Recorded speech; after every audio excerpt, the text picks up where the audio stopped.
90% amount on provisional basis. So amendment in the law has been recommended by the GST Council.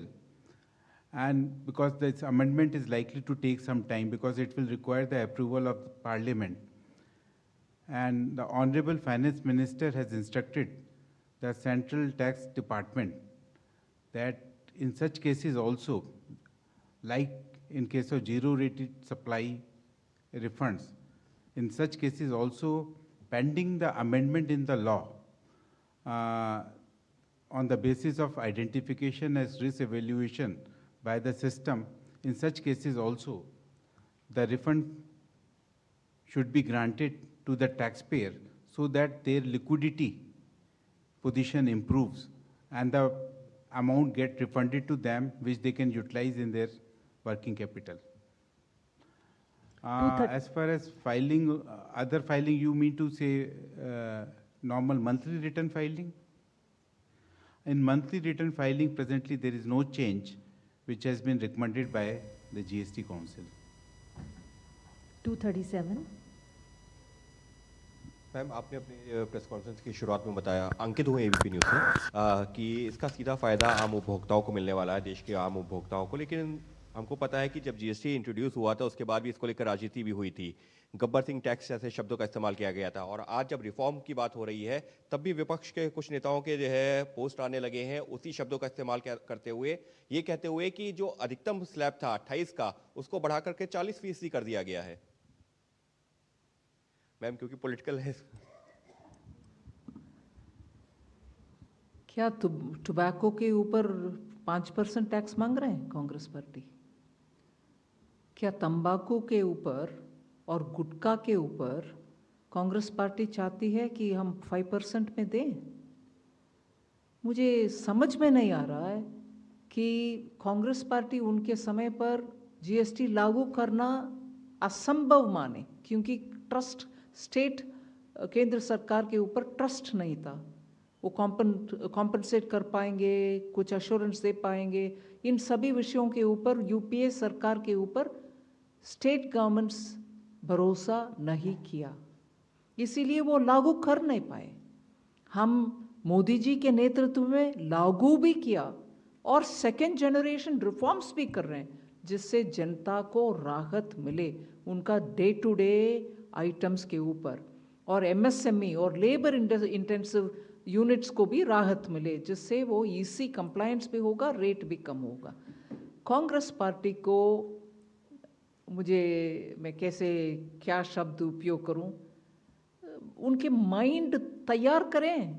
Oppose करना है कि समर्थन देना है। अच्छे विषय जो जनता के लिए हित में है उसमें समर्थन देने में कोई जनता आपके ऊपर कोई कंफ्यूजन में नहीं रहेंगे, मगर अब जनता आपको सही जवाब देंगे, क्योंकि जब कट कर रहे हैं रेट उसमें समर्थन देने में संकोच और ऊपर से कंफ्यूजन करवा रही हो जनता के मन में।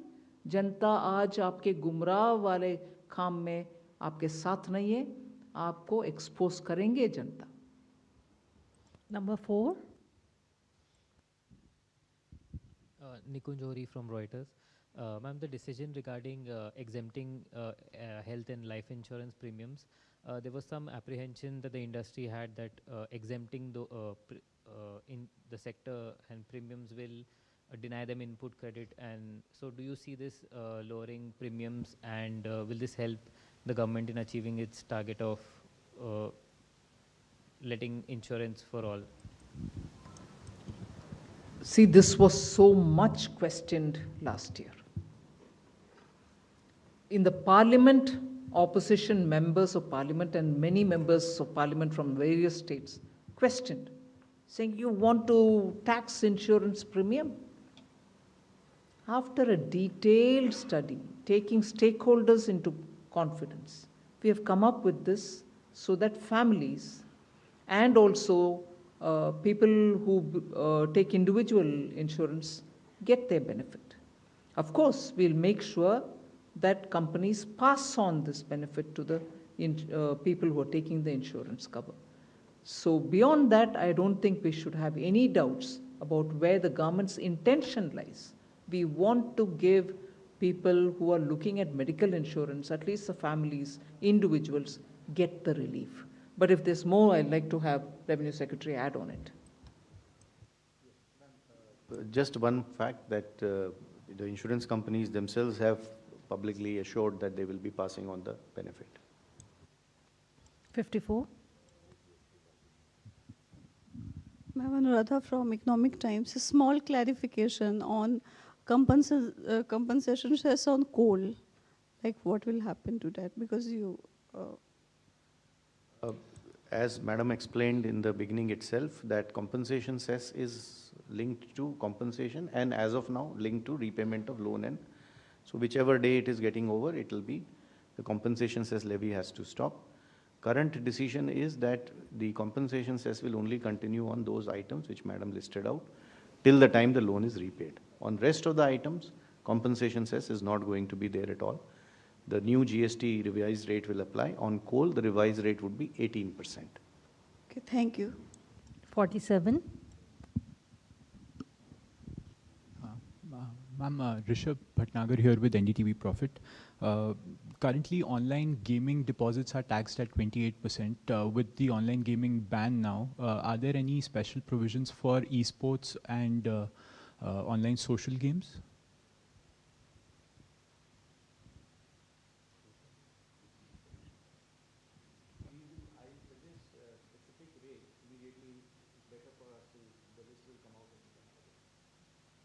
So the last question, 255.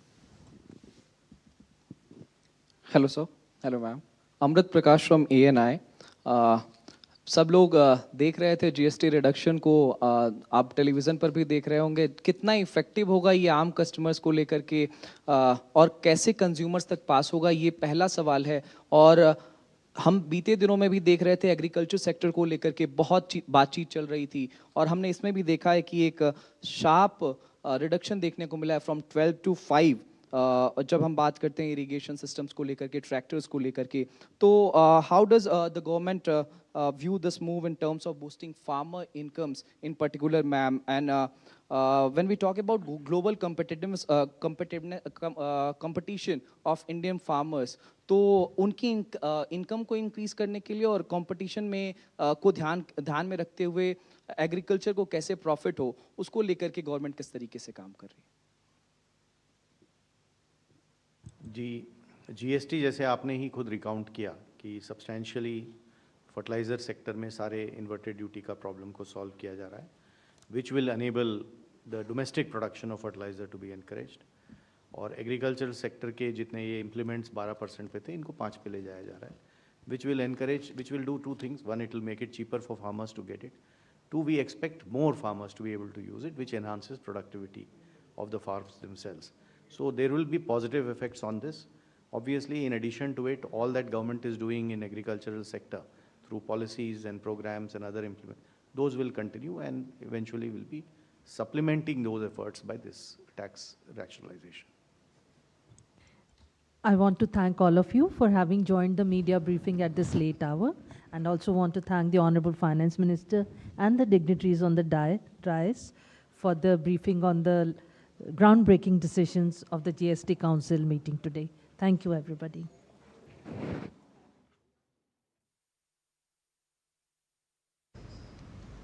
तो आप देख रहे थे सीधा प्रसारण प्रेस कॉन्फ्रेंस का 56वीं जीएसटी काउंसिल की बैठक के बाद वित्त मंत्री निर्मला सीतारमण ने जानकारी दी है कि जीएसटी काउंसिल की बैठक में बेहद बड़ा फैसला लिया गया है और अब 2 केवल टैक्स स्लैब होंगे, 5% और 18% का जो टैक्स स्लैब होगा। कुछ एक वस्तुओं पर और लग्जरी से जुड़ी चीज़ों पर 40% टैक्स के भी और सेस की भी प्रावधान किया गया है। लेकिन प्रधानमंत्री नरेंद्र मोदी ने लाल किले की प्राचीर से देशवासियों को जो बात कही थी उसी वादे को पूरा करते हुए जीएसटी काउंसिल की बैठक में बेहद अहम फैसला लिया गया है। 2 दिन की इस जीएसटी काउंसिल की बैठक की अध्यक्षता खुद वित्त मंत्री निर्मला सीतारमण कर रही हैं, और जिसमें ये कहा गया है कि अब 2 टैक्स स्लैब जीएसटी के होंगे और जीएसटी का ये टैक्स स्लैब जो है वो मूलतः 5% और 18% का होगा, चुनिंदा वस्तुओं को, चुनिंदा विलासितापूर्ण लग्जरी की चीज़ों को छोड़कर।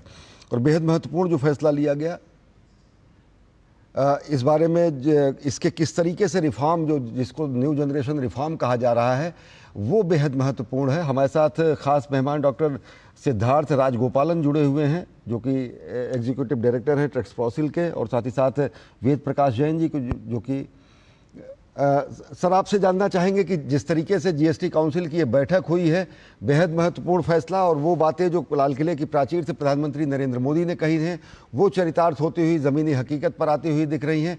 किस रूप में ये न्यू रिफॉर्म को आप देखते हैं? पहले बात तो ये कहूँगा, अच्छा कुछ बोलूँ उस पर? ये सवाल आप खुद से कर रहे हैं, तो मैं ये कहूँगा कि एक रेवोल्यूशनरी स्टेप है ये, और जीएसटी 2 का जो बात आज शुरू हुआ है, generational reform, new generational reform है, और रेट रैशनलाइजेशन एक मुख्य मुद्दा है। और अपन ने जो रेट जो है, तो 3 रेट स्लैब्स थे, 5, 12, 18 और 28, 4 मान लीजिए, तो उसको कम करके उन्होंने एक्चुअली रियल रेट्स है वो 18 और 5 है। 40 को हम लोग उसको एक लग्जरी रेट लेते हैं, वो टेक्निकली उसमें आता है, एक्सक्लूजन लिस्ट में आता है। तो एक तरह से बहुत ही बड़ा और अहम फैसला है, और बहुत ही इसका स्वागत है, क्योंकि कई चीज़ें जो आम आदमी को ज़रूरतें हैं और इशूज़ हैं, उसमें जो है रैशनलाइजेशन हुआ है, उनकी रेट्स कम हो गई हैं, और इस तरह से मेरे हिसाब से एक तो कंजम्पशन बढ़ेगा, दूसरा जो बाहर आ रहा था एक आम आदमी पर वो कम होगा, थोड़ा उसका इनकम आएगा, तो डिस्पोजेबल इनकम रहेगी, तो आगे जाके इकोनॉमी को ये बायोएंसी देगा। जब टैक्स कम होते ही ये देखा गया है कि बायोएंसी आती है और डिमांड भी बढ़ती है। निश्चित तौर से खपत बढ़ेगी, लोगों को उपभोग करने की क्षमता बढ़ेगी, लोगों को लाभ भी होगा, जबकि टैक्सेस में उनको कम देना पड़ेगा। अगर खास बात करें तो आम उपभोक्ता के रूप में बहुत बड़ी आबादी देश की 140 करोड़ से ज़्यादा की देशवासियों को सीधा आम जनमानस को क्या कुछ लाभ मिलेंगे? क्योंकि अगर देखें खाद्य पदार्थ, चाहे वो पनीर हो, चाहे वो दूध हो, चाहे अन्य चीज़ें हों, जो हाउस होल्ड और किचन वेयर हैं, इन सबको कहीं ना कहीं एक पहले के स्लैब से लाकर 5% के स्लैब में किया जाना, तो आम आदमी जिसकी थाली किस तरह के प्रभावित होगी, किस तरीके से उसमें ज़्यादा बेहतरी होगी, किस तरीके से उसका जीवन बेहतर होगा? नहीं, बहुत क्लियर है। एक तो फूड आइटम आपने सही कहा कि अगर फूड आइटम्स पे जो टैक्सेस लगे थे और क्लासिफिकेशन के इश्यूज थे वो एड्रेस हो रहे हैं, और काफी तरह के उसमें भी इंटर से क्लासिफिकेशन बहुत चीजें थी, कुछ 18 पे आ जाती हैं, कुछ 12 पे थी, कोई 5 पे था, तो वो कंफ्यूजन भी पैदा कर रहा था, न केवल जो लोग अपना कारोबार कर रहे थे उनको परेशानी थी, और आम आदमी को भी जो है मुश्किल हो रही थी। अब बन का ये भी इशू था, अगर बन में कुछ वो अंदर आ जाता है ब्रेड के अंदर तो उसका रेट अलग होता था, 2 अलग अलग खरीदते तो उसका रेट अलग था। तो इस तरह के एग्जाम्पल कई थे। दूसरा हेल्थ पे इन्होंने किया है, वो बहुत ही जरूरी है। जो हेल्थ इंश्योरेंस इंडिविजुअल लेते हैं उस पर जीएसटी रेट जो है ऑलमोस्ट 0 कर दिया है इन्होंने, तो which is a very good step. Family health policy भी अगर लेते हैं उसमें भी रेट्स कम हो गए, तो एक बहुत ही इंपॉर्टेंट एक डेवलपमेंट है, बिकॉज हेल्थ में जो है हर एक ले रखा एक इंश्योरेंस दे रखी है पॉलिसी, और क्योंकि वो जो हम लोग टैक्स देते हैं इंडिविजुअल्स, वो उनको इनपुट टैक्स क्रेडिट मिलता नहीं है, वो तो चला जाता है स्टेट में। तो एक बहुत जरूरी बात ये भी थी विच हैज इम्प्रूव्ड दिस। तो मेरे कहने से जो क्रिटिकल एलिमेंट्स हैं जो कॉमन मैन के, वो काफी हद तक जो है एड्रेस होते हैं।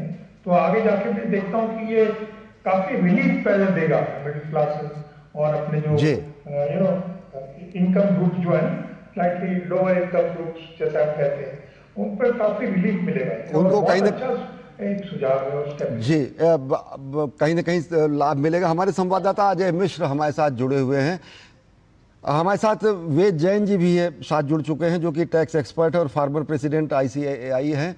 जैन साहब, आपसे जानना चाहेंगे जो इसको second generation new generation reform कहा जा रहा है, जिस तरीके से जीएसटी को लेकर 2017 के बाद अलग अलग बैठकों के जरिए इसको रैशनलाइज करने की बार बार कोशिश की गई, अब प्रधानमंत्री जी द्वारा कही गई वो बातें स्पष्ट तरीके से है कि 2 स्लैब में इसको किया जाना, किस तरीके से देखा जा रहा है कि हर एक क्षेत्र को, समूचे क्षेत्र को लाभ दिया जा रहा है, चाहे वो छोटे व्यापारी हों, चाहे वो किसान हो, चाहे आम उपभोक्ता हो, आम जनमानस हो, किस तरीके से हर क्षेत्र को राहत देने वाला ये फैसला होता दिख रहा है?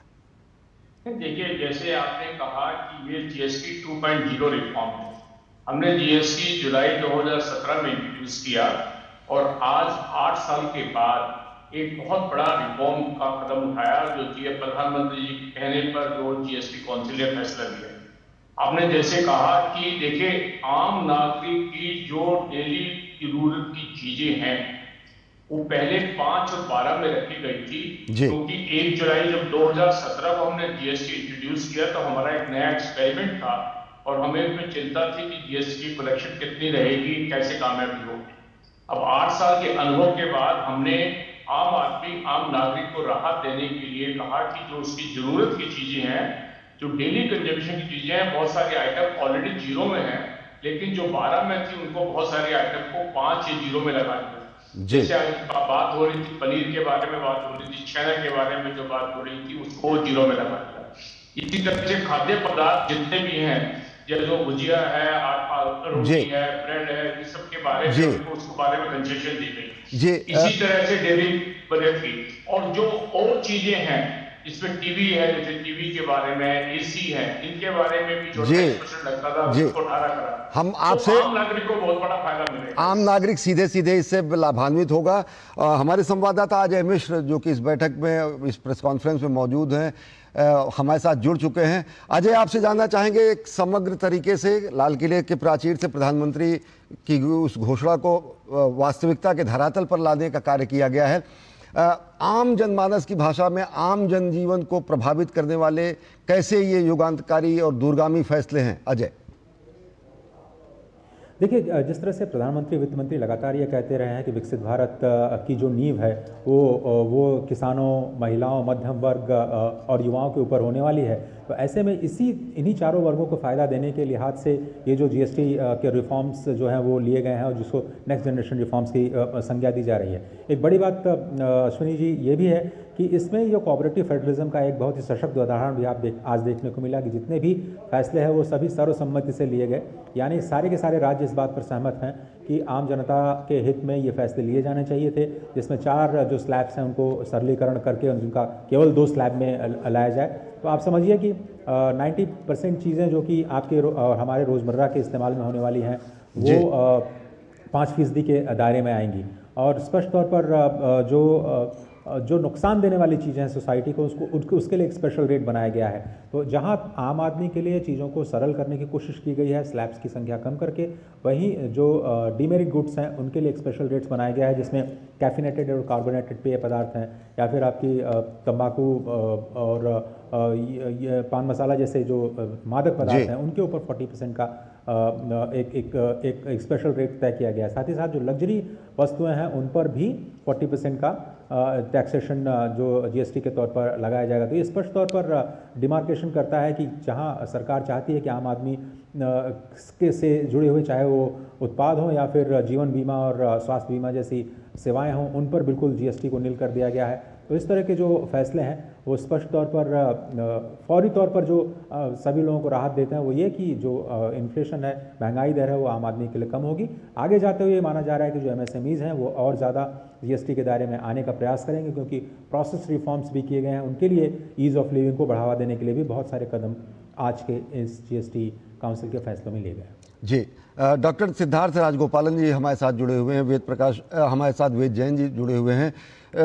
राजगोपाल जी, आपसे जानना चाहेंगे कि जिस तरीके से बातें हो रही, अजय जी ने बताया कि पूरा का पूरा चाहे आम मध्यम वर्ग हो, आम जनमानस हो, उसको तो सहूलियत मिलेगी ही, किस तरीके से एमएसएमई को फ़ायदा मिलेगा, किस तरीके से छोटे व्यापारियों को फ़ायदा मिलेगा और किस तरीके से जब प्रधानमंत्री नरेंद्र मोदी अब मेक इन इंडिया की जगह मेड इन इंडिया की जब बात उन्होंने कही है तो उसको किस तरीके से गति मिलती है? बहुत अच्छा क्वेश्चन आपने पूछा कि न केवल आम नागरिक को फायदा होगा लेकिन बिजनेसेस को जो है काफी फायदा होने की उम्मीद है इसमें। और जैसे कंप्लायंस बर्डन कम करा उन्होंने, दूसरा उन्होंने इन्वर्टेड ड्यूटी स्ट्रक्चर की बात कही है, वो भी किया गया जिससे मतलब इनपुट टैक्स क्रेडिट एक्यूमुलेट होता था, अब वो जो है आप आसानी से जो लॉस्ट क्रेडिट है उसका रिफंड मिल जाएगा। क्लासिफिकेशन के इश्यूज आते थे काफी, उसकी परेशानियां थी लोगों को, वो भी आप जो हल करने की बात हुई है यहाँ पे।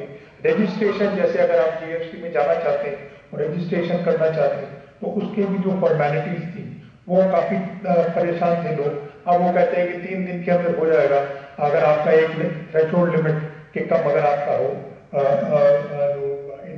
इनपुट टैक्स अगर आप एक लेवल से कम लेते हैं। तो इस तरह की जो ये रिफॉर्म्स हैं, प्रोसीजरल जो है, और प्लस एमएसएमई को काफी फायदा होगा बिकॉज लोग हर आदमी टैक्स भरने की कोशिश करता है, लेकिन वो जो रजिस्ट्रेशन और फॉर्मेलिटीज और प्रोसीजर जो रहते हैं जी। तो हर लीगल सिस्टम में रहेंगे, उसमें काफ़ी प्रॉब्लम आती है। अब ये सिंप्लीफिकेशन जो है वो बहुत ही इम्पोर्टेंट स्टेप है।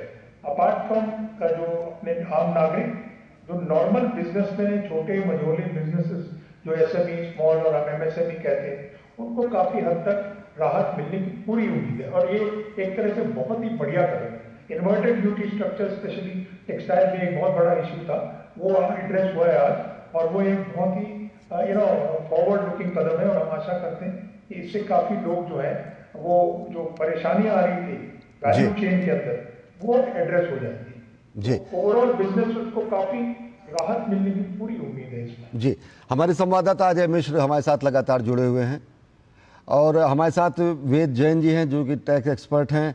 आपसे जानना चाहेंगे जैन साहब कि किस तरीके से अगर देखें सर्वसम्मति से ये निर्णय लिए गए, सामूहिक रूप से निर्णय लिए गए, और 2 स्लैब में अब ये पूरे के पूरे कुछ लग्जरी जो प्रोडक्ट्स हैं या फिर टोबैको या फिर कार्बोनेटेड पेय पदार्थ हैं, इनके अलावा हर कुछ चीज़ें कहीं ना कहीं सस्ती होती ही दिखती हैं। ओवरऑल अगर देखें तो क्या आपको लगता है कि जो GST के द्वारा राजस्व में भी वृद्धि होगी, क्योंकि जब जिस तरीके से एक्टिविटीज़ बढ़ेंगी, जिस तरीके से और सब चीज़ें बढ़ेंगी, जो आकलन भले ही पर स्लैब कम किया गया है लेकिन राजस्व में बढ़ोतरी भी होती दिखती है इन फैसलों से? देखिए, आपने जैसे बिल्कुल ठीक कहा, आज जो फैसला हुआ सर्वसम्मति से हुआ। पिछले कुछ दिनों में चर्चा चल रही थी कि राजस्व में कुछ घाटा आएगा तो सेस कंटिन्यू करना चाहिए था, और जैसे कि आपने देखा होगा कि रेवेन्यू सेक्रेटरी ने जब प्रेस कॉन्फ्रेंस में क्लैरिफाइड किया कि देखिए इसमें हमें घाटा मुनाफा नहीं देखना चाहिए, हमें ये देखना चाहिए कि देश की अर्थव्यवस्था को क्या बढ़ोतरी मिलेगी जी। और सबसे बड़ा जो सवाल है कि जिस तरह की आइटमों में टैक्स में कमी की गई है तो स्वाभाविक है कि देश की प्रोडक्शन में और देश के MSME सेक्टर को एक बहुत बड़ा प्रोत्साहन मिलेगा, क्योंकि जो आइटम 12% में थी वो लगभग सारी आइटमें ऐसी हैं बहुत सारी जो घरेलू चीज में यूज होती हैं, और जिसमें कि MSME सेक्टर की सबसे ज्यादा लेबर इंटेंसिव हैंडीक्राफ्ट, देखिए हैंडीक्राफ्ट को आप ले लीजिए, और जो और जिसके लिए और उसके साथ साथ क्या होगा, आपका सवाल है कि जब रेट कम होते हैं तो डिमांड बढ़ती है।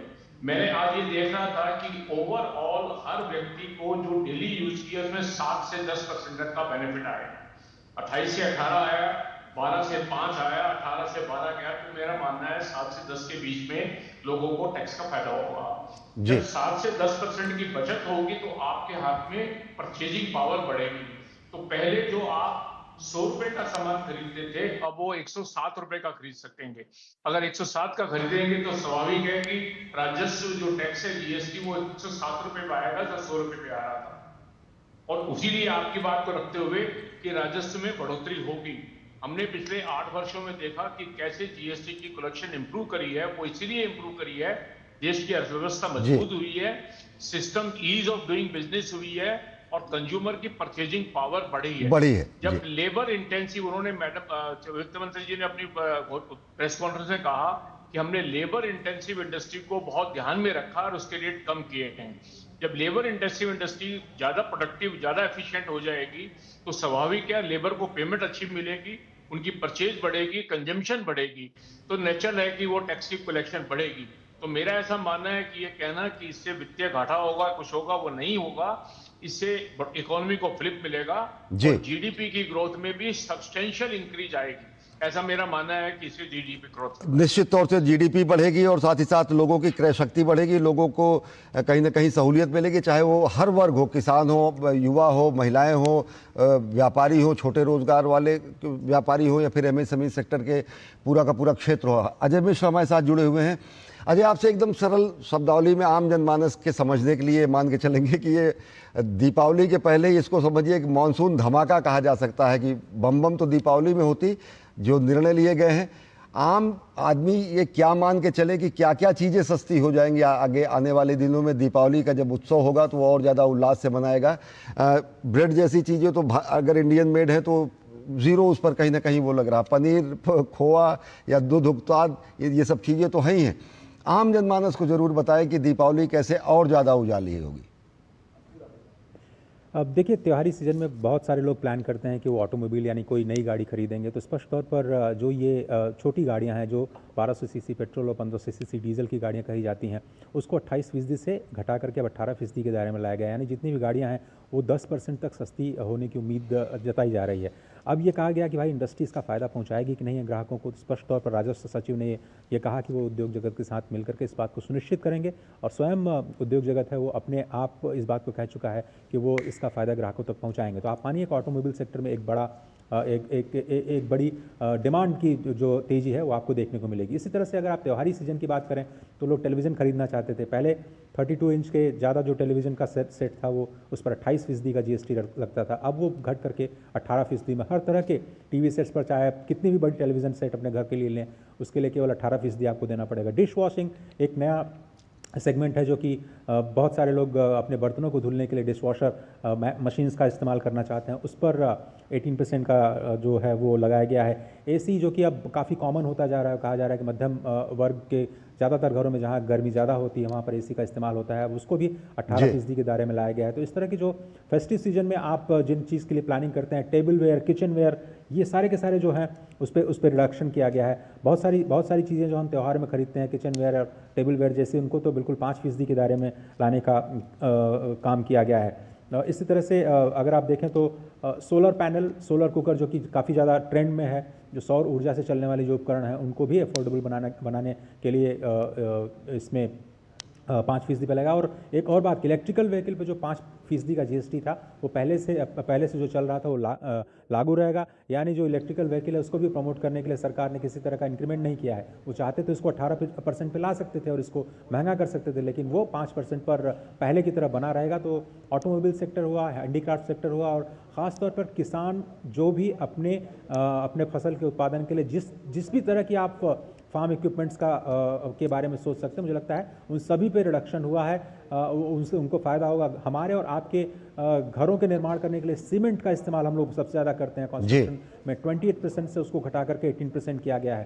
तो आप इस तरह से देखें कि रोज़मर्रा के जीवन में त्योहारी सीजन में जिस भी चीज़ों का हम इस्तेमाल करते हैं, जो हमारे साथ सीधे तौर पर दिवाली, या फिर आप देखिए कि 22 सितंबर यानी नवरात्र के पहले दिन से ही ये नए रेट्स लागू हो गए हैं, तो आपको दिवाली तक का इंतज़ार नहीं करना पड़ेगा।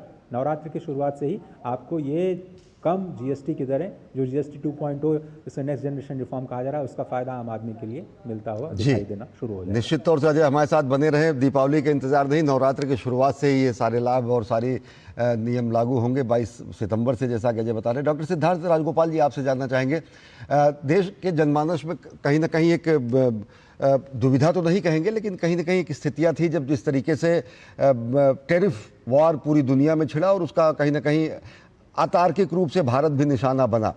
अब ये अगर देखें जिस तरीके से GST काउंसिल की ये बैठक है, वो कहीं ना कहीं बहुत सारे ऐसे आर्थिक कारकों को न्यूट्रलाइज करने में बेहद कारगर साबित होंगे। आज के ये जो हमारे घरेलू निर्णय लिए गए हैं, चाहे वो अंतर्राष्ट्रीय परिदृश्यों को भी जवाब देने का एक माकूल तरीका है, क्योंकि क्रय शक्ति बढ़ेगी, उपभोक्ता की क्रय शक्ति बढ़ेगी, उत्पादकता बढ़ेगी, तो वैश्विक निर्भरता भी कम होगी। नहीं, सही बात है। एक्चुअली ये जो स्टेप है इसमें मैडम ने बताया कि इसका US टैरिफ के मामले से कोई लेना देना नहीं है, वो सही है, ये इंडिपेंडेंट है। इस पे काम शुरू से चल रहा है काफ़ी 1-1.5 साल से, जो इस बात पर 7 साल हो गए GST को, समय आ गया था कि इसका रिव्यू हो। तो वो अच्छा हुआ, वो एक काम आज से नहीं हुआ, 1-1.25 साल से वो कर रहे हैं। तो बट क्वेश्चन इज, इसके करने के बाद जो स्थिति सामने आएगी वो ये है कि डोमेस्टिक मार्केट जो हमारा है, भारत का बहुत बड़ा मार्केट है, तो उसको जो है एक फिलिप देने की ज़रूरत है। और आज एस्पिरेशनल सोसाइटी हम लोग बोलते हैं, एक तरह का आप देखते हैं टायर 2, टायर 3 वगैरह शहर जो है, वहाँ काफ़ी डिमांड आ रही है। काफ़ी लोग जो हैं इसके नज़रिए टेलीफोन, ये क्या आईफोन वगैरह रखते हैं, इंटरनेट से जुड़े हैं दुनिया से, तो काफ़ी डिमांड जो है, और वो देखते हैं नए नए ट्रेंड, नए प्रोडक्ट्स। और अगर उन प्रोडक्ट्स का जो रेट है, ना केवल food items but other than food, जैसे अब फुटवेयर की बात हुई, गारमेंट की भी बात हुई, उसका भी रेट रैशनलाइजेशन हुआ है।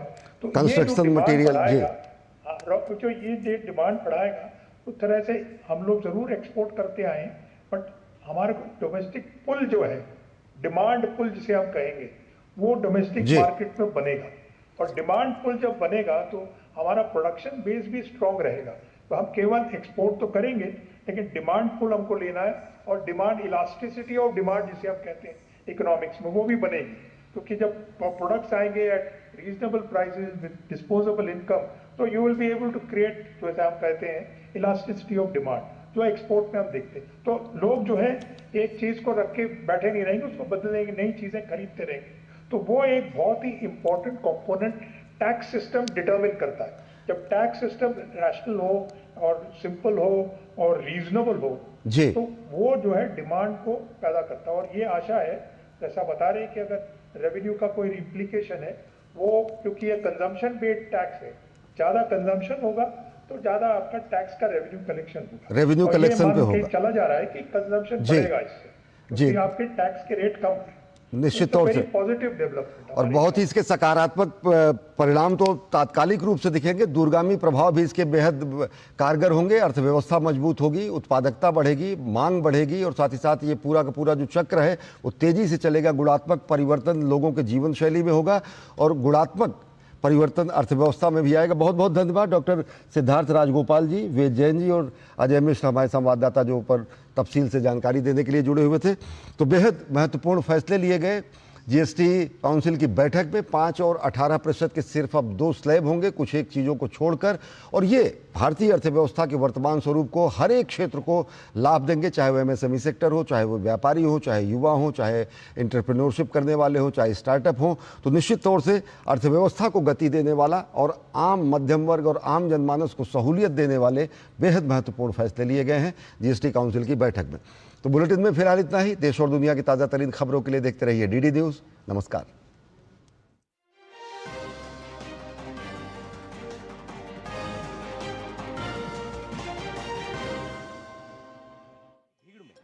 जब आपको देखनी हो पूरी खबर, तो आपके लिए है डीडी न्यूज़ का prime time show news night. सियासत का दांव, खेत खलिहान और गांव, सत्ता का गलियारा, दुनिया का हर किनारा, जिम्मेदार आवाज, निष्पक्ष नजरिया, पल पल का अपडेट, दिन भर की अहम खबरों का बेबाक विश्लेषण, खबरों की दुनिया का सबसे जिम्मेदार शो न्यूज़ नाइट, हर रात 8 बजे।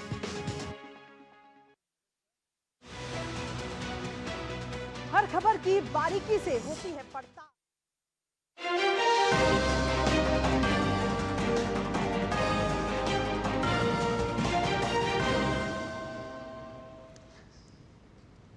नमस्कार, डीडी न्यूज के इस बुलेटिन में आप सभी का स्वागत है। मैं हूं अश्विनी कुमार मिश्र। बेहद अहम फैसले का दिन आज रहा जीएसटी काउंसिल की बैठक में, और दिन भर में क्या कुछ अन्य रही सुर्खियां, आइए सबसे पहले नजर डालते हैं हेडलाइंस पर।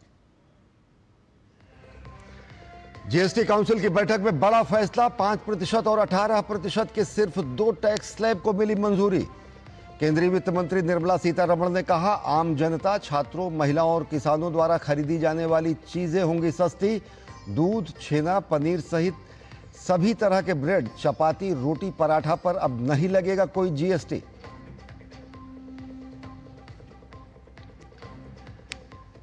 प्रधानमंत्री नरेंद्र मोदी ने जीएसटी काउंसिल के फैसले पर जताई खुशी, कहा व्यापक सुधार नागरिकों के जीवन को बनाएगा बेहतर और सभी के लिए, विशेष रूप से छोटे व्यापारियों, व्यवसायों को करने वालों को होगी और ज्यादा आसानी।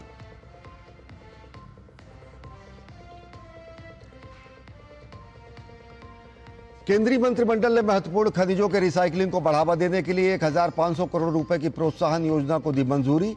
ई कचरे के रिसाइकलिंग की क्षमता विकसित करने के लिए प्रोत्साहन योजना।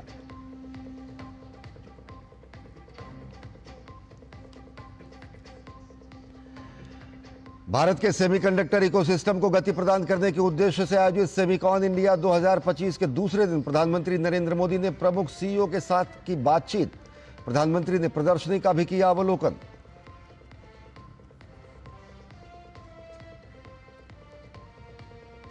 और बिहार में विधानसभा चुनाव को लेकर राजनीतिक सरगर्मियां तेज। बिहार चुनाव पर अमित शाह ने दिल्ली में तो तेजस्वी यादव ने पटना में की चुनावी रणनीतिक बैठक।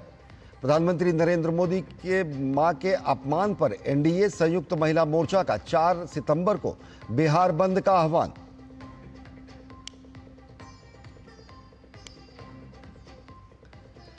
और राजधानी दिल्ली सहित उत्तर भारत के कई राज्यों में बारिश से जनजीवन अस्त व्यस्त। प्रभावित क्षेत्रों में राहत बचाव कार्य और पुनर्वास कार्य युद्धस्तर पर जारी। केंद्रीय कृषि मंत्री गुरुवार को करेंगे पंजाब के बाढ़ प्रभावित इलाकों का निरीक्षण।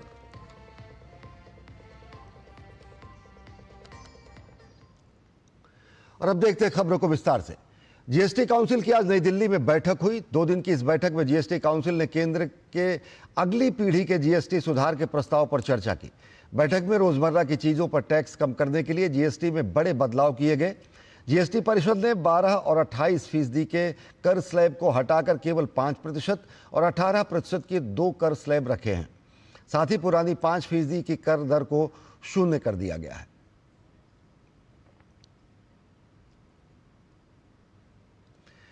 केंद्रीय वित्त मंत्री निर्मला सीतारमण ने बैठक के बाद कहा कि आम आदमी और मध्यम वर्ग के इस्तेमाल की वस्तुओं में बड़ी छूट दी गई है। सरकार ने पहले के 12 से 18% जीएसटी को कम करके 5% कर दिया है और साथ ही 5% जीएसटी को घटाकर शून्य कर दिया है।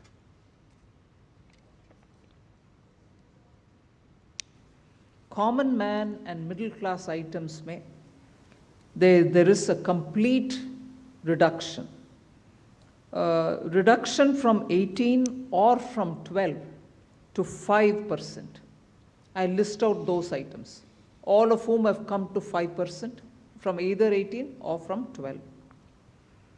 Common man items such as hair oil, toilet soap, soap bars, shampoos, toothbrushes, toothpaste, bicycles, tableware, kitchenware and other household articles have all come to 5.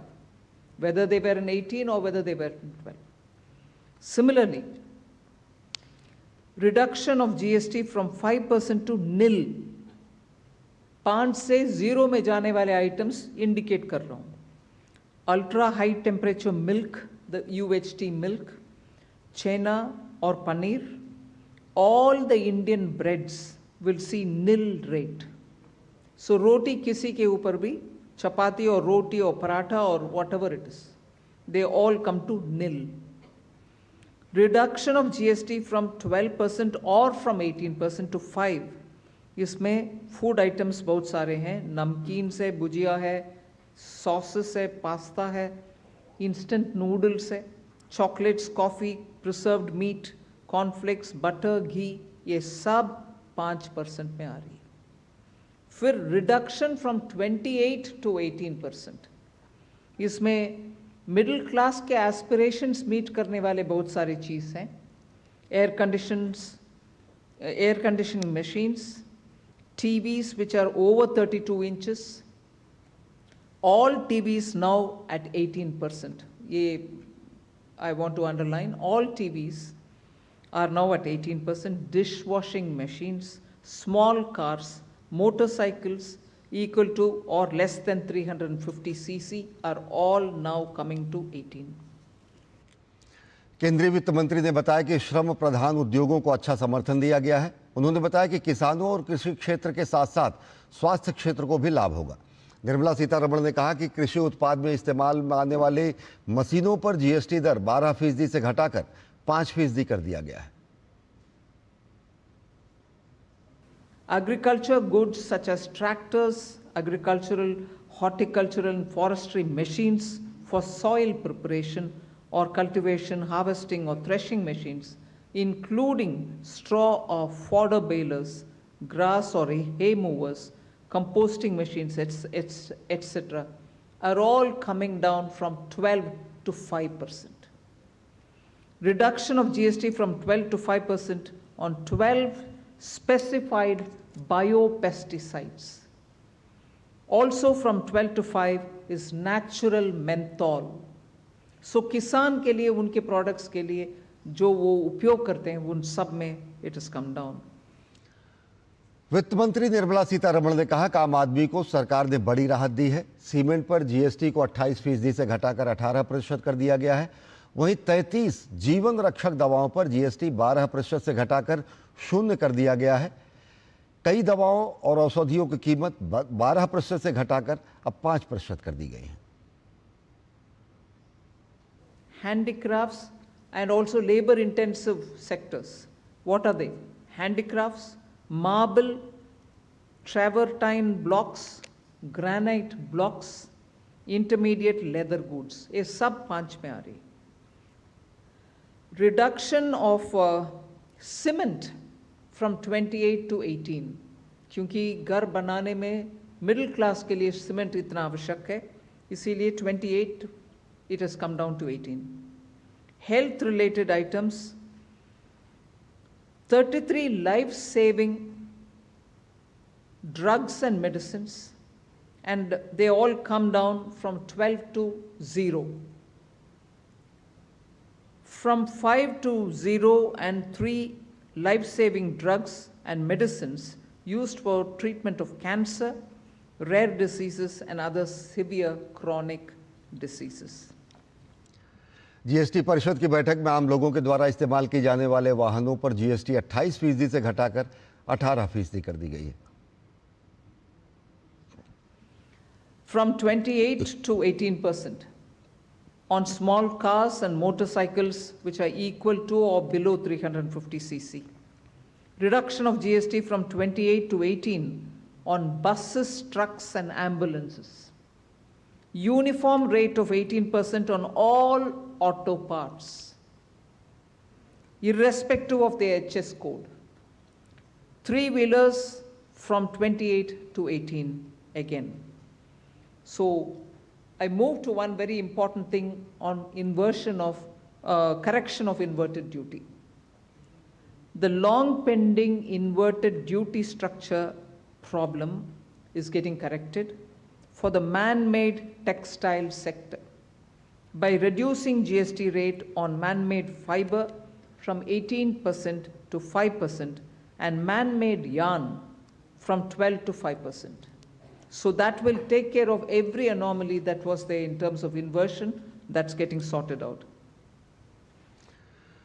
GST परिषद में तंबाकू उत्पादों सहित कई उत्पादों पर 40% जीएसटी लगाने का भी फैसला किया गया है। That special rate of 40% has also been proposed and it's cleared. That will apply only to pan masala, cigarettes, gutka, and other tobacco products such as chewing tobacco, products like zarda, unmanufactured tobacco and BD. All goods including aerated waters containing added sugar or other sweetening matter or flavored, caffeinated beverages, carbonated beverages or fruit drink or carbonated beverages with fruit juice and other non-alcoholic beverages, excluding those specified at lower rates, will all be covered under 40%. केंद्रीय वित्त मंत्री निर्मला सीतारमण ने बताया कि GST परिषद के फैसले 22 सितंबर से लागू हो जाएंगे। The changes in GST rates of all goods except for pan masala, gutka, cigarettes, chewing tobacco, products like zarda, unmanufactured tobacco, BD, will be implemented with effect from 22nd September 25. Except for these, for all items, the new rates will come into effect from 22nd September. प्रधानमंत्री नरेंद्र मोदी ने GST council के फैसले पर खुशी जताते हुए social media platform x पर लिखा, स्वतंत्रता दिवस पर अपने भाषण के दौरान मैंने जीएसटी में अगली पीढ़ी के सुधार लाने के हमारे इरादे के बारे में बात की थी। केंद्र सरकार ने व्यापक जीएसटी दरों को युक्तिसंगत बनाने और प्रक्रियागत सुधारों के लिए एक विस्तृत प्रस्ताव तैयार किया था, जिसका उद्देश्य आम आदमी के जीवन को आसान बनाना और अर्थव्यवस्था को मजबूत करना है। ये बताते हुए खुशी हो रही है कि जीएसटी काउंसिल, जिसमें केंद्र और राज्य शामिल हैं, जीएसटी काउंसिल ने सामूहिक रूप से केंद्र सरकार द्वारा जीएसटी दरों में कटौती और सुधारों पर प्रस्तुत प्रस्तावों पर सहमति व्यक्त की है, जिससे आम आदमी, किसान, एमएसएमई, मध्यम वर्ग, महिलाओं और युवाओं को लाभ मिलेगा। व्यापक सुधार हमारे नागरिकों के जीवन को बेहतर बनाएंगे और सभी के लिए, विशेष रूप से छोटे व्यापारियों और व्यवसायियों के लिए व्यापार करने में आसानी सुनिश्चित करेंगे। जीएसटी काउंसिल की बैठक में शामिल हुए विभिन्न राज्यों के वित्त मंत्रियों ने अपनी प्रतिक्रिया दी है। ग्रुप ऑफ मिनिस्टर के संयोजक और जीएसटी काउंसिल के संयोजक सम्राट चौधरी ने क्या कहा, आइए देखते हैं। सबसे बात किया गया, 8 घंटे यदि बैठे हैं तो सबकी बात ही सुनी गई, सब पे बात हो गई, सबकी सहमति मिल गई। वो स्लैब्स बनाई गई हैं, एक 5%, एक 18%, और जो तीसरी स्लैब है स्पेशल स्लैब बनाई गई है। अब मतलब 4 स्लैब से अब 3 स्लैब बन चुकी हैं और एक स्लैब ही लगभग हटी है। एक स्पेशल स्लैब दे, उसका नाम स्पेशल स्लैब रख दिया गया और 4 में से 3 स्लैब बनी है। तो ये थे हरपाल सिंह चीमा, वित्त मंत्री पंजाब। तो हर राज्य के वित्त मंत्री भी शामिल होते हैं। केंद्र सरकार और राज्य सरकारों की सामूहिक इस बैठक को जीएसटी काउंसिल कहा जाता है, जिसमें सर्वसम्मति से आज ऐतिहासिक निर्णय लिए गए। और अब बात करते हैं कैबिनेट के अहम फैसलों की। प्रधानमंत्री नरेंद्र मोदी की अध्यक्षता में हुई केंद्रीय मंत्रिमंडल की बैठक में आज अहम फैसले लिए गए। इसमें सबसे बड़ा फैसला रिसाइकलिंग को बढ़ावा देने के लिए 1500 करोड़ रुपए की प्रोत्साहन योजना को मंजूरी देना है। ये योजना देश में ई वेस्ट और बैटरी कचरे से कीमती खनिज निकालने की क्षमता विकसित करने के लिए लाई गई है। ये योजना NCMM यानी नेशनल क्रिटिकल मिनरल मिशन का हिस्सा होगी। ये योजना वित्त वर्ष 2025-2026 से वित्त वर्ष 2030-2031 तक 6 वर्षों की अवधि के लिए लागू रहेगी। इसका उद्देश्य भारत में ऐसे खनिजों की घरेलू आपूर्ति क्षमता को बढ़ाना है और सप्लाई चेन को मजबूत करना है जिनका इस्तेमाल इलेक्ट्रॉनिक्स, इलेक्ट्रिक वाहन, बैटरियों और हाईटेक उद्योगों में होता है। रिसाइकलिंग के लिए इस्तेमाल होने वाला कच्चा माल ई वेस्ट यानी इलेक्ट्रॉनिक कचरा, लिथियम आयन बैटरी यानी LIB, स्क्रैप और पुराने वाहनों के कैटेलिटिक कन्वर्टर्स और अन्य स्क्रैप भी शामिल होंगे। सेमिकॉन इंडिया 2025 के दूसरे दिन प्रधानमंत्री नरेंद्र मोदी कार्यक्रम स्थल पर पहुंचे और वहां इंडस्ट्री लीडर्स के साथ उन्होंने लंबी बातचीत की। प्रधानमंत्री नरेंद्र मोदी ने मौजूदा तकनीक के बारे में जानकारी हासिल की तो दुनिया के कोने कोने से आए तकनीकी विशेषज्ञों ने भारत के सेमीकंडक्टर मिशन की जमकर तारीफ की। इस बीच केंद्रीय सूचना एवं प्रौद्योगिकी मंत्री अश्विनी वैष्णव ने एक लेख लिखकर भारत की तेजी से जारी सेमीकंडक्टर यात्रा का खास जिक्र किया है।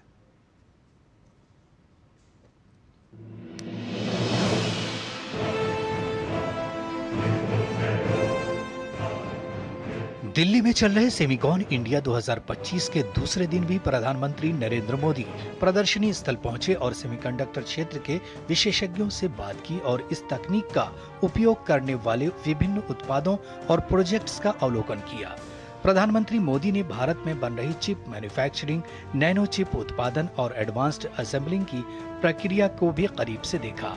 उन्होंने माइक्रोन, डेल्टा, केन्स और लैम्ब रिसर्च जैसी वैश्विक कंपनियों के इनोवेशन भी देखे। इससे पहले मंगलवार को पीएम मोदी ने ही सेमिकॉन इंडिया 2025 का उद्घाटन किया था और भारत द्वारा सेमीकंडक्टर क्षेत्र में हो रहे बदलावों को दुनिया के सामने रखा। साथियों, सेमीकंडक्टर सेक्टर की ग्रोथ में हमारी सरकार स्टार्टअप और MSMEs को भी बहुत बड़ी भूमिका में देख रही है। आज दुनिया का 20% semiconductor design talent Bharat contribute करता है। लगातार दूसरे दिन पीएम मोदी के कार्यक्रम में पहुंचने पर इंडस्ट्री के लोगों में भी खासा उत्साह देखने को मिला। सेमीकंडक्टर के क्षेत्र के तमाम वैश्विक दिग्गजों ने भारत द्वारा इस दिशा में किए जा रहे कार्यों की तारीफ की तो पीएम मोदी के सेमीकंडक्टर की दिशा में मिशन मोड में काम करने के विजन को दुनिया के लिए फायदेमंद बताया। अच्छी बात यह है कि प्रधानमंत्री जी ने काफी इंटरेस्ट लिया इस बात में। He was very engaging, curiosity थी उनको। उन्होंने प्रोजेक्ट्स अच्छे से समझे और हमें उन्होंने कुछ बताया भी और कि भाई क्या करना चाहिए हमें, जैसे कि जो टेक्नोलॉजी है इसका उपयोग एक कंज्यूमर के लिए कैसे होगा, कंज्यूमर्स को कैसे बेनिफिट होगा, उस तरीके से हमें इसके मार्केट करना है और कुछ टेक्नोलॉजी जो स्ट्रेटेजिक सेक्टर हमारा जो डिफेंस में है उसके लिए कैसे यूज होगा ये भी बताया गया है। बढ़िया लगा प्रधानमंत्री जी से मिलके और हमारे पास जो सॉल्यूशंस हैं इंडस्ट्री को देने के लिए वो बहुत ही जिसे कहना चाहिए एनर्जी एफिशिएंट हैं और हम लोग वातावरण का बहुत ध्यान रखते हैं ताकि कोई भी ऐसी चीज जो पर्यावरण को दूषित करे हम उसको ना बनाएं। सेमीकंडक्टर के वैश्विक बाजार में भारत तेजी से अपनी मौजूदगी दर्ज करा रहा है। इस विषय पर केंद्रीय सूचना एवं प्रौद्योगिकी मंत्री अश्विनी वैष्णव ने एक अखबार में लेख लिखकर बताया। वैश्विक स्तर पर सेमीकंडक्टर बाजार 600 अरब डॉलर का हो चुका है और भारत इस बाजार में एक बड़ी हिस्सेदारी हासिल करने के प्रयास में है। भारत की ये यात्रा प्रधानमंत्री नरेंद्र मोदी के व्यापक दृष्टिकोण का हिस्सा है। आधार, यूपीआई और इंडिया स्टैक ने हर नागरिक को तकनीक तक पहुंच दिलाई। वैसे ही अब भारत सेमीकंडक्टर विनिर्माण इकोसिस्टम का निर्माण कर रहा है। सेमीकंडक्टर आज वैश्विक भू राजनीति के केंद्र में है। आधुनिक संचार, डेटा प्रोसेसिंग, एआई, नवीकरणीय ऊर्जा और सुरक्षा सभी सेमीकंडक्टर पर निर्भर हैं। ऐसे में आत्मनिर्भर भारत के लिए इस क्षेत्र में महारत हासिल करना अनिवार्य है। भारत सेमीकंडक्टर मिशन के तहत 10 संयंत्रों को मंजूरी दी गई है, जिनमें से साणंद में पायलट उत्पादन लाइन शुरू हो चुकी है और अगले 1 साल में 4 और इकाइयां शुरू हो जाएंगी। अप्लाइड मटेरियल्स, लैम रिसर्च और मर्क जैसे वैश्विक दिग्गज भारत में निवेश कर रहे हैं, जिससे एक मजबूत विनिर्माण पारिस्थितिकी तंत्र तैयार हो रहा है। वैश्विक डिजाइन कार्यबल का 20% भारत से आता है। सरकार डिजाइन लिंक्ड इंसेंटिव योजना के तहत स्टार्टअप्स को प्रोत्साहन दे रही है। सेमीकंडक्टर इंडिया 2025 शिखर सम्मेलन इसी प्रगति का प्रतीक है, जिसमें 48 देशों के 500 से अधिक उद्योग जगत के नेता शामिल हो रहे हैं। भारत का लक्ष्य सिर्फ आत्मनिर्भर बनना ही नहीं, बल्कि दुनिया के लिए भी सेमीकंडक्टर उत्पादन का केंद्र बनने का है। अगले दशक में जब भारत की सेमीकंडक्टर इकाइयां परिपक्वता और पैमाना हासिल कर लेंगी, तब भारत वैश्विक मूल्य श्रृंखला में एक प्रतिस्पर्धी हब के रूप में उभरने के लिए तैयार होगा। सेमिकॉन इंडिया 2025 के पहले दिन इसरो में निर्मित भारत की पहली स्वदेशी चिप पीएम मोदी को भेंट की गई थी, तो इस साल के अंत तक भारत की सेमीकंडक्टर फैसिलिटी में उत्पादन भी शुरू हो जाएगा। भारत की सेमीकंडक्टर इंडस्ट्री के 2030 तक $1 ट्रिलियन तक पहुंचने का अनुमान है। भारत में 10 सेमीकंडक्टर संयंत्रों को मंजूरी मिल चुकी है और 20 चिप्स का डिजाइन देश में तैयार हो चुका है। ऐसे में भारत 2032 तक दुनिया के शीर्ष 5 सेमीकंडक्टर हब में शामिल होने की ओर तेजी से बढ़ रहा है। तापस भट्टाचार्य के साथ ब्यूरो रिपोर्ट, डीडी न्यूज। प्रधानमंत्री नरेंद्र मोदी की माताजी को अपशब्द कहे जाने के मामले में बुधवार को जमकर राजनीतिक बयानबाजी देखने को मिली। बीजेपी सहित एनडीए के सहयोगी दलों के महिला संगठनों ने कल बिहार में राज्यव्यापी बंद बुलाया है, जिसको लेकर सभी एनडीए दल तैयारी कर रहे हैं। तो वहीं कांग्रेस और आरजेडी जैसे दल इस मुद्दे पर बैकफुट पर नजर आ रहे हैं। इस सबके बीच बिहार के आगामी विधानसभा चुनाव से पहले नई दिल्ली में अमित शाह ने बिहार के नेताओं के साथ रणनीतिक चर्चा की है। बिहार के दरभंगा में कांग्रेस नेता राहुल गांधी की वोटर अधिकार यात्रा के दौरान प्रधानमंत्री नरेंद्र मोदी की मां के प्रति कथित अपमानजनक टिप्पणी से प्रदेश की सियासत गर्मा गई है। बीजेपी नेताओं में इसको लेकर जबरदस्त आक्रोश है। इस मामले में राहुल गांधी और तेजस्वी यादव के खिलाफ कड़ी कार्रवाई की मांग की जा रही है। अभद्र टिप्पणी के विरोध में बीजेपी समेत एनडीए के घटक दलों की महिला शाखा ने 4 सितंबर को बिहार बंद का आह्वान किया है। ये जो राहुल गांधी और ये जो तेजस्वी यादव हैं, उनको क्या पता है कि माँ का दर्द क्या होता है। प्रधानमंत्री जी की माँ तो अपना काम करके साधारण महिला और उस तरह से वो अपना बर्तन चौका करके अपने बच्चों को, बाल बच्चों को पढ़ाई हैं, उस मुकाम तक पहुंचाई हैं। पूरे देश आक्रोश में है। राहुल गांधी, तेजस्वी यादव और कांग्रेस की ये नीति क्या है? माता बहन बेटियों को गाली देने की। आप उनकी निंदा भी नहीं करते हो जिनने गाली दी। अपने मन से प्रधानमंत्री की मां को गाली दिलवाते हो। तो हम ऐसे गाली का पहले तो निंदा करते हैं और उसके विरोध के लिए हम गली गली में जा रहे हैं। भाजपा के वरिष्ठ नेता अमित शाह ने अपने आवास पर बिहार बीजेपी कोर ग्रुप की बैठक की। इस बैठक में भाजपा के राष्ट्रीय अध्यक्ष जेपी नड्डा, बिहार बीजेपी प्रदेश अध्यक्ष दिलीप जायसवाल, संजय जायसवाल, मंगल पांडे, दीपक प्रकाश, विनोद तावड़े, गिरिराज सिंह, विजय सिन्हा समेत अनेक राजनेता शामिल हुए। बिहार विधानसभा चुनाव की रणनीतियों के मद्देनजर इस बैठक को बेहद महत्वपूर्ण माना जा रहा है। उस बैठक में आगामी विधानसभा चुनाव को लेकर विस्तृत चर्चा हुई और जिस तरह से विपक्ष के द्वारा भ्रामक प्रचार और भ्रमजाल का माहौल बनाया जा रहा है, उन सब बातों को लेकर भी चर्चा हुई। तो जो अभी विधानसभा एनडीए कार्यकर्ता सम्मेलन हम लोगों ने शुरू किया है, केंद्रीय नेतृत्व के द्वारा निर्देश मिला है कि विधानसभा कार्यकर्ता सम्मेलन अच्छे तरीके से एनडीए के सभी नेताओं के साथ और उनको लेकर के सभी विधानसभा में इसको आयोजित करना है।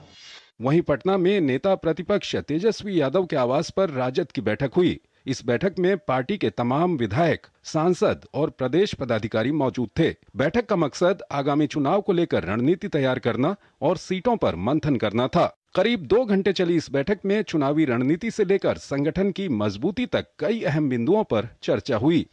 बिहार में विधानसभा चुनाव को लेकर राजनीतिक सरगर्मियां तेज हो गई हैं, लेकिन ये तो तय है कि आगामी चुनाव में पीएम मोदी की मां को गाली के मुद्दे को बीजेपी गली गली ले जाएगी और महिला अपमान का मुद्दा जोर शोर से उठाएगी। दिल्ली से राजेश राज और पटना से मधुरेश नारायण के साथ ब्यूरो रिपोर्ट, डीडी न्यूज। और अब बात बदलते बिहार की। बिहार एक महत्वपूर्ण सामाजिक आर्थिक दौर से गुजर रहा है। जिस बिहार से रोजगार की तलाश में हर साल लाखों लोग दूसरे राज्यों में पलायन के लिए मजबूर थे, आज उसी बिहार में हर साल लाखों लोग रोजगार के लिए वापस आ रहे हैं। देखिए हमारी खास रिपोर्ट।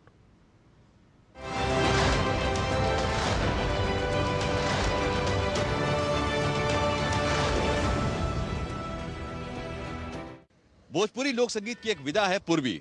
पूर्वी में एक नवविवाहिता के दर्द को दर्शाया गया है, जिसका पति शादी होते ही कमाने की खातिर पलायन को मजबूर हो जाता है। भोजपुरी के महान गीतकारों में से महेंद्र मिश्र एक हैं। अगर आज महेंद्र मिश्र जिंदा होते तो उन्हें रिवर्स माइग्रेशन पर एक नया गीत लिखना होता। तो आइए दिखाते हैं रिवर्स माइग्रेशन की कहानी कामगारों की जुबानी। पिछड़ापन, विकास से दूरी और पलायन, ये थी कल की बातें। आज का बिहार नया बिहार है। डबल इंजन की सरकार के अनवरत प्रयासों से प्रदेश का कायाकल्प हो रहा है। विकास की रफ्तार के साथ साथ अब लोगों को अपने ही राज्य में रोजगार के अवसर मिल रहे हैं। जहां परिवार वहीं रोजगार की नीति से बिहार में रिवर्स माइग्रेशन की नई लहर है। अब यहाँ के लोग अपने घर के पास काम करके न सिर्फ आर्थिक रूप से सशक्त हो रहे हैं, बल्कि अपने परिवार को भी समय दे पा रहे हैं। लुधियाना से लौटे शंभू सिंह अपने घर के पास रोजगार पाकर बेहद खुश हैं। मेरा नाम शंभू सिंह है, मैं छपरा का रहने वाला हूँ। मैं पहले लुधियाना पंजाब में काम किया करता था, वहाँ बहुत अधिक परेशानियाँ हुई करती थी। पहले तो भैया नाम से चिढ़ाया जाता है वहाँ पे, अब क्या कहा जाए, कहने लायक सब लोग समझते हैं। बराबर काम मिलता नहीं है, आने जाने की परेशानी है, सो वाला घर पर आने के लिए तरसना पड़ता है। हम मुख्यमंत्री जी के आभारी हैं कि यहाँ पे हमें काम मिला है, और हम उनसे यही आपके चैनल के माध्यम से बताना चाहेंगे कि कुछ हौजरी प्लांट भी लगा देते तो हम लोगों के लिए और बेहतर होता। दिल्ली से बिहार लौटी सुनीता देवी बताती हैं कि मैं पहले मतलब कहीं बाहर दिल्ली उल्ली में काम किए हैं, लेकिन वहाँ बहुत दिक्कत था।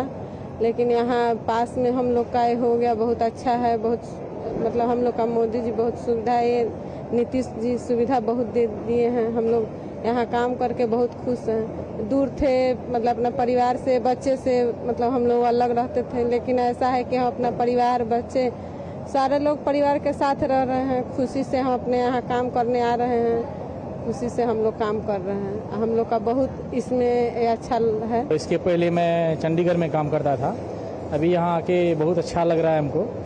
और वहाँ बहुत दिक्कत होता था, घर परिवार से 6 महीने में छुट्टी मिलता था। अभी यहाँ तो मैं महीने 1.5 महीने में एक बार घर से घूम के आ जाता हूँ। परिवार वगैरह को भी मैं साथ में यहाँ रखता हूँ। अभी फ़िलहाल बहुत अच्छा लग रहा है। मैं सोच रहा हूँ, मेरा दोस्त भी बहुत सारे चंडीगढ़ में काम कर रहे हैं, कुछ गुजरात सब में भी काम कर रहे हैं। पहले उसके पहले भी मैं गुजरात में था, फिर चंडीगढ़ आया, फिर वहाँ से फिर बिहार शिफ्ट हो गया हूँ। तो हमको बहुत अच्छा लग रहा है यहाँ काम करके। और मैं सोच रहा हूँ और ज़्यादा यहाँ रोज़गार जो है मिले लोग को, सारा लोग वापस अपना बिहार में आके कमाए, ताकि हम लोग साथ में रहें, हर की प्रगति हो। ये सिर्फ रिवर्स माइग्रेशन नहीं, बल्कि बिहार की प्रगति की नई गाथा है। तो आपने देखा रिवर्स माइग्रेशन की कहानी, कामगारों की जुबानी। हम फिर लाएंगे आपको एक नई कहानी लेकर, तब तक देखते रहिए आप डीडी न्यूज।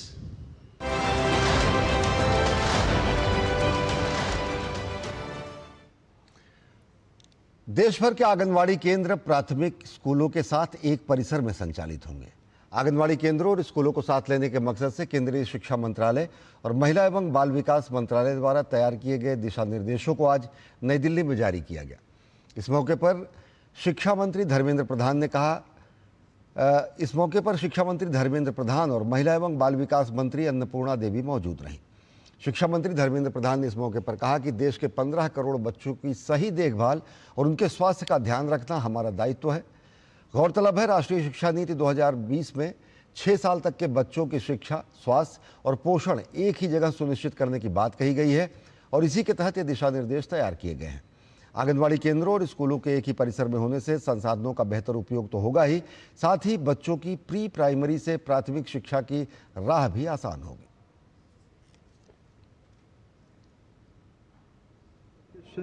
के आधार पे एक नया गाइडलाइन कैसे फंक्शनिंग होगा, किसकी क्या जिम्मेवारी रहेगा, दोनों की उद्देश्य एक ही है, बच्चों की स्वास्थ्य, बच्चों की पोषण, बच्चों की पढ़ाई।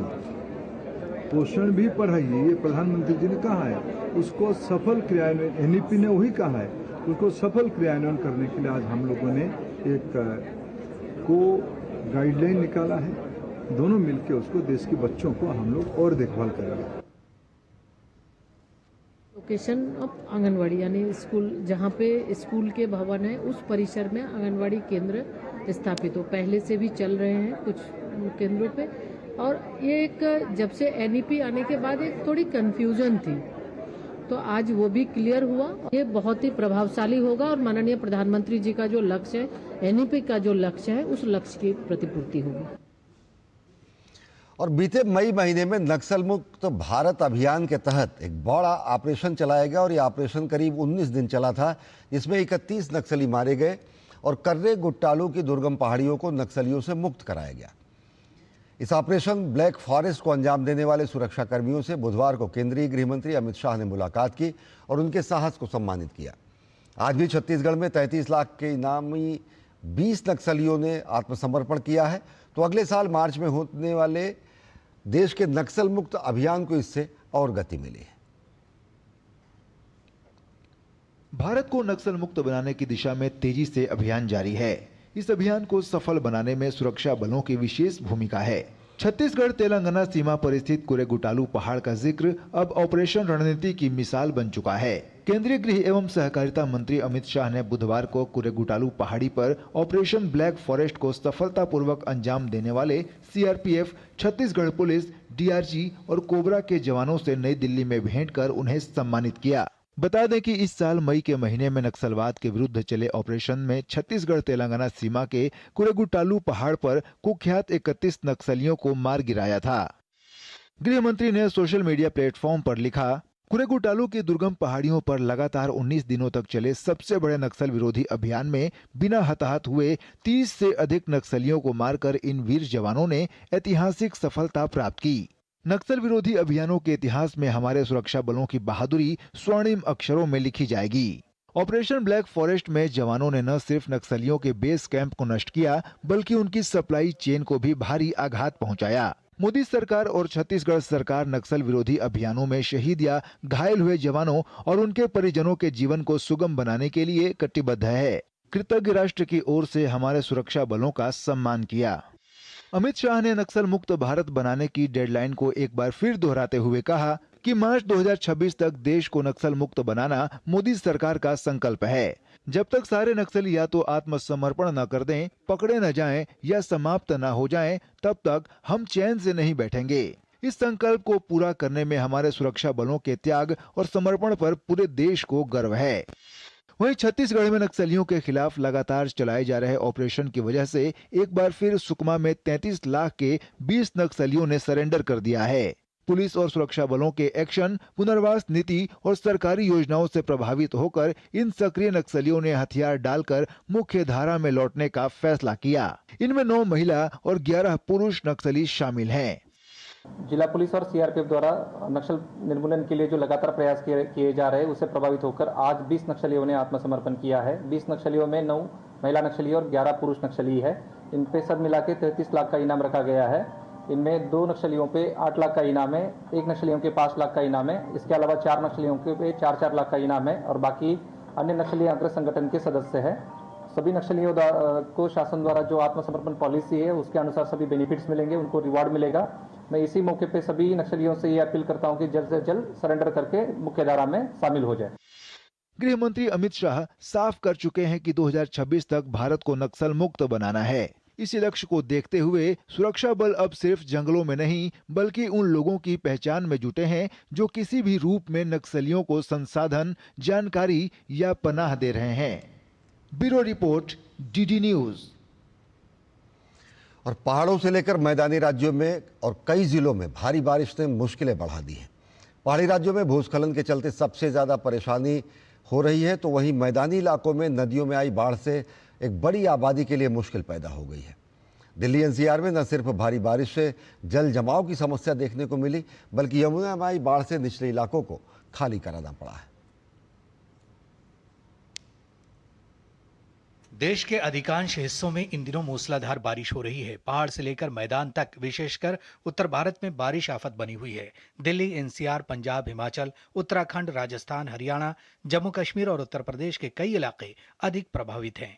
बारिश, बाढ़ और भूस्खलन से प्रभावित क्षेत्रों में राहत, बचाव और पुनर्वास का कार्य युद्धस्तर पर जारी है। प्रशासन, सेना, एनडीआरएफ, एसडीआरएफ राहत कार्य में जुटे हुए हैं। राष्ट्रीय राजधानी दिल्ली और एनसीआर में लगातार बारिश और जगह जगह जलभराव से लोगों को परेशानी हुई है। लगातार हो रही बारिश और हथनी कुंड से लगातार छोड़े जा रहे पानी के कारण दिल्ली में यमुना नदी का जलस्तर खतरे के निशान से करीब 1.5 मीटर से ज्यादा ऊपर पहुंच चुका है। निचले इलाकों को खाली करा लिया गया है। स्थिति को देखते हुए प्रशासन और रेस्क्यू टीम सतर्क मोड पर है। रात से ही हमारी टीम यहाँ पे आई है एंड हम लोग जो है इरिगेशन डिपार्टमेंट जो दिल्ली गवर्नमेंट का है और बाकी जो दिल्ली एडमिनिस्ट्रेशन के जो लोग हैं उनके साथ उनके समन्वय में हम लोग काम के लिए तैयार हैं। हिमाचल प्रदेश में बारिश, बाढ़ और भूस्खलन से स्थिति बेहद गंभीर हो चुकी है। सबसे अधिक प्रभावित चंबा, मनाली, कुल्लू में बारिश का दौर रुकने का नाम नहीं ले रहा है, जिसके चलते बिजली, सड़क और टेलीफोन सेवाएं ठप पड़ी हैं। बारिश की चेतावनी को देखते हुए लगभग पूरे प्रदेश में सभी शिक्षण संस्थान लगातार तीसरे दिन भी बंद रहे। रेलवे ट्रैक पर जगह जगह भूस्खलन होने की वजह से शिमला कालका रेलवे लाइन पर सभी ट्रेन सेवाएं 5 सितंबर तक बंद कर दी गई हैं। भूस्खलन के बाद राहत और बचाव कार्य तेजी से किया गया है। इस बीच पूर्व केंद्रीय मंत्री और भाजपा सांसद अनुराग सिंह ठाकुर ने मांड्याली, जोल, नैना देवी में हुए भूस्खलन का जायजा लिया और स्थानीय लोगों से बातचीत कर हर संभव मदद का आश्वासन दिया। लोगों से इतना ही अनुरोध है, अति आवश्यक हो तभी घरों से बाहर जाएं और अपने आप को सुरक्षित रखने के लिए वो ये प्रयास जरूर करें कि रात के समय विशेष तौर पर किसी ऐसी जगह पे ना रहें जहां पे असुरक्षित हो। पंजाब पिछले कई दशकों से सबसे भीषण बाढ़ से जूझ रहा है। राज्य सरकार ने सभी 23 जिलों को बाढ़ प्रभावित घोषित कर दिया है। प्रदेश में 23 जिलों के 1400 गांव प्रभावित हैं। अब तक 30 लोगों की मौत हो चुकी है, जबकि 3 लोग लापता हैं। वहीं करीब 1.5 लाख हेक्टेयर भूमि पर लगी फसल तबाह हो चुकी है। प्रभावित इलाकों में रेस्क्यू अभियान युद्धस्तर पर जारी है। अब तक करीब 20,000 लोगों को सुरक्षित स्थानों पर पहुंचाया जा चुका है। पंजाब और चंडीगढ़ में सभी स्कूल बंद रहे। राज्यपाल गुलाब चंद कटारिया ने अमृतसर के अजनाला में बने राहत कैंपों का दौरा किया। राज्यपाल ने कहा कि जिला प्रशासन ने बहुत अच्छे प्रबंध किए हैं। केंद्रीय कृषि मंत्री शिवराज सिंह ने बाढ़ की स्थिति को लेकर पंजाब के राज्यपाल और मुख्यमंत्री से फोन पर बात की। वो पंजाब के बाढ़ग्रस्त इलाकों का दौरा करने के साथ ही पीड़ित किसानों से मिलेंगे। मैंने वहाँ मुख्यमंत्री जी से बात की, पंजाब के गवर्नर साहब से बात की, कृषि मंत्री जी से बातचीत की, हमारे केंद्रीय राज्य मंत्री बिट्टू जी, उनसे भी चर्चा हुई है। तो यहाँ से भी चर्चा कर रहे हैं, लेकिन कल वहाँ जाके स्वयं स्थिति देखेंगे और जनता को संकट के पार निकालने में कसर नहीं छोड़ेंगे। उत्तराखंड में लगातार बारिश से आफत बढ़ती जा रही है। राज्य की सभी प्रमुख नदियां उफान पर हैं और स्थानीय प्रशासन अलर्ट मोड पर है। वहीं जम्मू कश्मीर में श्रीनगर सहित कई इलाकों में मूसलाधार बारिश हो रही है। कई जगहों पर भूस्खलन की घटनाएं हुई हैं। जम्मू श्रीनगर राजमार्ग का एक हिस्सा बुरी तरह क्षतिग्रस्त हो गया है। पुल डोडा के पास भूस्खलन के कारण बटोटे किश्तवाड़ राष्ट्रीय राजमार्ग बंद कर दिया गया है। वहीं बीएसएफ के MI-17 हेलीकॉप्टर द्वारा 4 उड़ानों में कुल 44 नागरिकों को गरखल से बचाया गया है। लगातार बारिश भूस्खलन की घटनाओं को देखते हुए भीमगढ़ किले में पर्यटकों का प्रवेश रोक दिया गया है। Bureau report, DD news. और जर्मनी के विदेश मंत्री इस समय भारत दौरे पर हैं। उन्होंने विदेश मंत्री डॉक्टर एस जयशंकर से मुलाकात की है। दोनों देशों के बीच कई क्षेत्रों में सहमति बनी है। दोनों देशों के बीच क्षेत्रीय, वैश्विक और बहुपक्षीय मुद्दों समेत रक्षा और आर्थिक संबंधों को और मजबूत बनाने पर चर्चा हुई। भारत दौरे पर पहुंचे जर्मन विदेश मंत्री जोहान वाडेफुल और विदेश मंत्री डॉक्टर एस जयशंकर के बीच बुधवार को हुई द्विपक्षीय बैठक के दौरान दोनों देशों के बीच क्षेत्रीय, वैश्विक और बहुपक्षीय मुद्दों समेत राजनीतिक, रक्षा, आर्थिक संबंधों को और मजबूत बनाने पर चर्चा हुई। इस दौरान भारत और जर्मनी के बीच हुई द्विपक्षीय बैठक में कई अहम मुद्दों पर सहमति बनी। India-Germany cooperation on our relationship with the European Union, and we have exchanged views on regional, global and multilateral issues. Discussions on various aspects of our ties. This includes our political cooperation, security and defense, economic relations, research and future technologies, climate and energy, as well as education, skilling, mobility and people-to-people exchanges. द्विपक्षीय बैठक में पर्यावरण संरक्षण और हरित ऊर्जा को लेकर प्रतिबद्धता को दोहराया गया। बैठक के बाद मीडिया को संबोधित करते हुए दोनों नेताओं ने कहा कि उनकी चर्चा द्विपक्षीय संबंधों को मजबूत करने, रणनीतिक सहयोग का विस्तार करने और वैश्विक चुनौतियों का मिलकर सामना करने पर केंद्रित रही। On climate and energy, we have been working for the last few years on what's called the Green and Sustainable Development Partnership. We have also agreed on gratis visas for short-term school and college visits to further promote student exchanges. विदेश मंत्री doctor S Jaishankar ने आतंकवाद के खिलाफ भारत की लड़ाई में Germany के सहयोग को महत्वपूर्ण बताया। एस जयशंकर ने कहा कि दोनों देशों के बीच रक्षा और सुरक्षा सहयोग में वृद्धि हुई है। द्विपक्षीय बैठक में संयुक्त युद्धाभ्यास के विस्तार पर भी सहमति बनी। We greatly value the understanding that Germany has shown with regard to India's fight against terrorism. Minister Wadephul has himself been explicit about our right to defend our people against terrorist attacks. German विदेश मंत्री ने इस बात पर जोर दिया कि दुनिया के सबसे बड़े लोकतंत्र और एक उभरती आर्थिक शक्ति के रूप में भारत जर्मनी संबंधों में एक रणनीतिक भूमिका रखता है। जर्मनी के विदेश मंत्री ने जर्मनी में भारतीय छात्रों की बढ़ती उपस्थिति पर भी प्रकाश डाला और कहा कि उनका देश कुशल भारतीय कार्यबल के योगदान को महत्व देता है और ऐसे अवसरों का और विस्तार करने के लिए तत्पर है। We both also agreed that we want to create more opportunities for Indian skilled labour and students who aim to come to Germany. We have almost 60,000 Indian students in Germany. They are an asset for the German labour market. Bharat और Germany के बीच द्विपक्षीय सहयोग का एक लंबा इतिहास रहा है और जर्मन विदेश मंत्री की इस 2 दिवसीय यात्रा से दोनों देशों के बीच साझेदारी और मजबूत होने की उम्मीद है। Bureau report, DD news. और सिंगापुर के प्रधानमंत्री लॉरेंस वॉन्ग आधिकारिक 3 दिवसीय भारत यात्रा पर हैं। इस दौरान उन्होंने बीजेपी के राष्ट्रीय अध्यक्ष जेपी नड्डा से मुलाकात की। वो नई दिल्ली में प्रधानमंत्री नरेंद्र मोदी के साथ द्विपक्षीय बैठक में हिस्सा लेंगे। द्विपक्षीय वार्ता दोनों देशों के संबंधों को मजबूती देने की दिशा में बेहद अहम साबित होगी।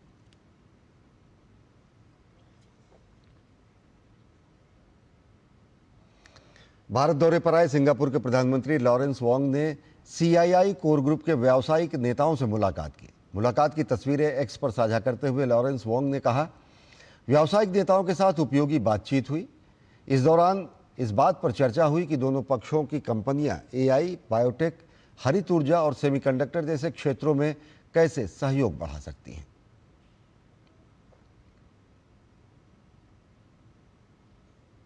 तो बिजनेस लीडर्स के साथ मुलाकात की सिंगापुर के प्रधानमंत्री ने। और दिल्ली के इंडिया इंटरनेशनल सेंटर में गुरुवार को दक्षिण एशिया की पांडुलिपि विरासत और गणितीय योगदान पर 2 दिवसीय राष्ट्रीय सम्मेलन और प्रदर्शनी का आयोजन किया जाएगा। इस सम्मेलन का उद्घाटन विदेश मंत्री डॉक्टर एस जयशंकर करेंगे। सम्मेलन में जाने माने गणितज्ञ और विचारक अपनी बात रखेंगे।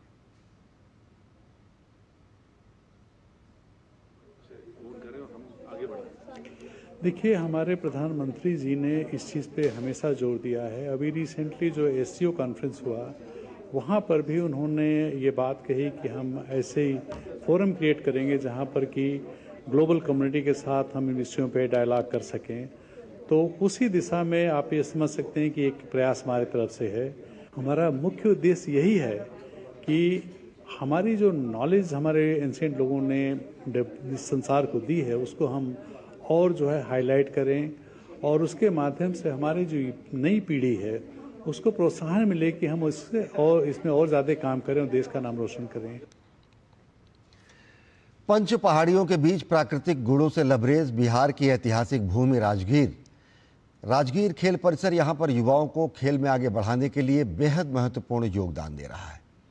ये परिसर राज्य को खेल के नक्शे पर एक अलग रूप प्रदान कर रहा है। पेश है राजगीर से हमारे संवाददाता गौरव कुमार की खास रिपोर्ट। बिहार के मुख्यमंत्री नीतीश कुमार का ड्रीम प्रोजेक्ट राजगीर खेल परिसर राज्य के युवाओं के लिए वरदान साबित हुआ है। अक्टूबर 2018 में राज्य के नालंदा जिले के राजगीर में इस प्रोजेक्ट की शुरुआत हुई थी।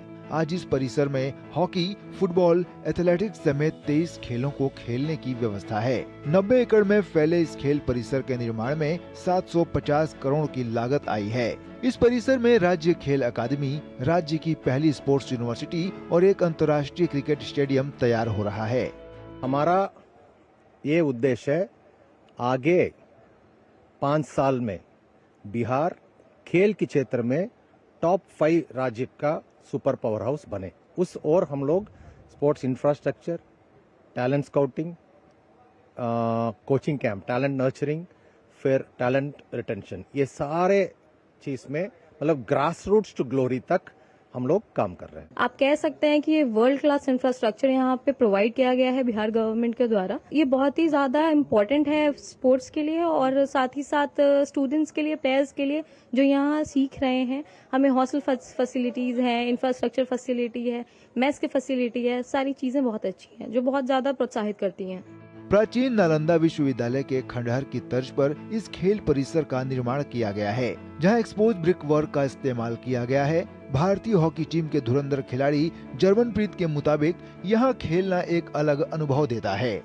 आई थिंक बिहार गवर्नमेंट ने ये बहुत ही बड़ा और अच्छा स्ट्रक्चर बनाया है स्पोर्ट्स के लिए। हमें काफी आगे देख के अच्छा लगा क्योंकि सभी ग्राउंड्स हैं, हॉकी है और सबसे अच्छी बात है कि बिहार में लोग बहुत प्यार दे रहे हैं हॉकी को। आपने देखा होगा कि सारा स्टेडियम फुल हो रखा है और सभी हमें आके सपोर्ट कर रहे हैं। आई थिंक ये हमारे लिए बहुत अच्छी बात है होम ग्राउंड में खेलने की और हम सभी का थैंक यू करते हैं।